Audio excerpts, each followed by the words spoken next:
అందరికీ నమస్కారం.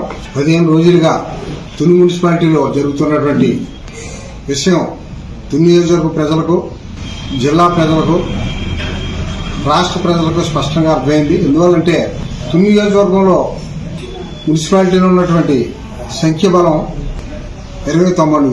వైఎస్ఆర్సీపీకి 17+1, తెలుగుదేశానికి 10+1. అయినప్పటికీ తెలుగుదేశం పార్టీ వారు బలం లేనప్పటికీ అధికార బలంతో ఎలక్షన్ కి తయారవడం జరిగింది. ఈ విషయం అందరికీ తెలుసున్న విషయం. మరి 4 సార్లు వాయిదాలు వేసినప్పుడు కూడా వైఎస్ఆర్ బలం 17+1 తగ్గలేదు. మరి యనమల రామకృష్ణ గారు ఎలక్షన్ అధికారులతోటి, పోలీసులతోటి మాట్లాడి నిన్న జరిగినటువంటి ఎలక్షన్ కి నియోజకవర్గం ప్రజలందరినీ పిలిచి, నియోజకవర్గం తెలుగుదేశం పార్టీ కార్యకర్తలందరూ పిలిపించుకుని దౌర్జన్యంగా వైఎస్ఆర్సీపీ కౌన్సిలర్ లాక్కుపోవడానికి ప్రయత్నించడం చెప్పడం జరిగిందంటే ఇది ప్రజాస్వామ్యాలని నేను అడుగుతున్నాను.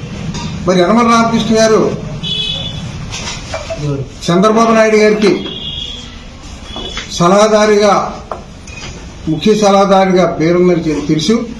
మరి ప్రజాస్వామ్యం గురించి మీ పక్కన ఉన్నటువంటి చోటా నాయకులతోటి నా మీద నీకు ప్రజాస్వామ్యం గురించి తెలుసా అని మీరు స్టేట్మెంట్ ఇప్పించారు. చాలా సంతోషమైన విషయం. ఎందువల్లంటే 10 మంది కౌన్సిలర్లతో మీరు తుని మున్సిపాలిటీ వైస్ చైర్మన్ నెగ్గాలని అనుకున్నారంటే రామకృష్ణ గారు మీకు ప్రజాస్వామ్యం గురించి ఎంతవరకు తెలుసో దీన్ని బట్టి అర్థమవుతుంది. మరి మేము ప్రతిపక్షంలో ఉన్నాం, పోలీసులు మా మాట వినరు, అధికారులు మా మాట వినరు. మేము పిలుపునిచ్చాం, మా నాయకుడు దాడిశెట్టి రాజు గారు పిలుపునిచ్చారంటే సమంజసమైన విషయం. మీరు అధికారంలో ఉన్నారు, పోలీసులతో మాట్లాడారు, అధికారులతో మాట్లాడారు. మీ నియోజకవర్గంలో ఉన్నటువంటి తెలుగుదేశం పార్టీ కార్యకర్తలందరూ పిలిపించి కౌన్సిలర్లు లాక్కుపోయి ఎలక్షన్ జరిపిస్తారంటే ఈ రోజు తుని నియోజకవర్గ ప్రజలకు అందరికీ స్పష్టంగా అర్థమవుతుంది. మరి ఇదే విధంగా మీరు గతంలో ఆంధ్రప్రదేశ్ స్పీకర్గా ఉన్నప్పుడు మరి ఇలాంటి లెక్కలు చూపించే ఎన్టీ రామారావు గారిని దింపేసి కళ్ళని నీళ్లు తెచ్చుకునేలా చేశారా? ఈ రోజు తుని మున్సిపాలిటీలో 10 మందితో నెగ్గే విధంగా ఏ విధంగా ఊహించారో ఆ రోజు ఎన్టీ రామారావు ఆ విధంగానే దింపేశారని ప్రజలకు అనుమానం వచ్చేలాగా మీ పరిపాలన ఉందని నేను స్పష్టంగా చెప్తున్నాను. ఎందువల్లంటే ప్రజాస్వామ్యం గురించి మీరు చెప్తున్నారే. 29 మంది సభ్యులున్న మున్సిపాలిటీలో వైఎస్ఆర్సీపీకి 17+1 ఉందంటే మరి మీరు పోటీకి దిగారంటే దౌర్జన్యం చేసి కౌన్సిలర్ లాక్కుపోవడమా? ఇది ప్రజాస్వామ్యమా? ఈ రోజు ఒక నియోజకవర్గం ప్రజలకే కాదు, జిల్లా ప్రజలకే కాదు, రాష్ట్ర ప్రజలకి, పార్టీలకు ఖచ్చితంగా ఈ విషయం అందరికీ పట్టుబయలైంది.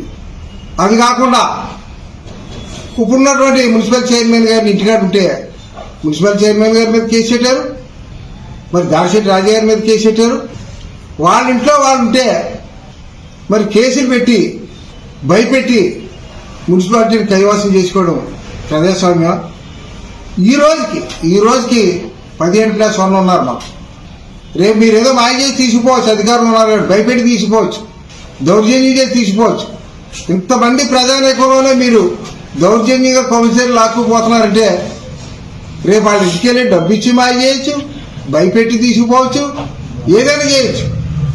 కానీ ప్రజలకు తుని నియోజకవర్గం తుని మున్సిపాలిటీలో వైఎస్ఆర్సీపీకి ఎంత బలం ఉందో, తెలుగుదేశానికి ఎంత బలం ఉందో స్పష్టంగా నిన్న తేలిపోయింది.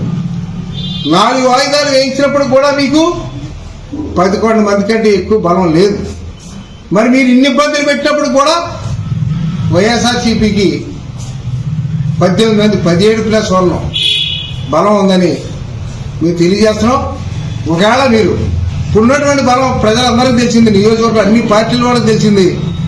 కానీ మీరు దౌర్జన్యం చేస్తే అధికారంలో ఉన్నారు కాబట్టి చేయొచ్చు, దానికి మాకు సంబంధం లేదు. తప్పనిసరిగా తుని మున్సిపాలిటీ వైఎస్ఆర్సీపీ నేటికి కూడా పూర్తి మెజార్టీతో ఉందని స్పష్టంగా మీకు తెలియజేస్తున్నాం.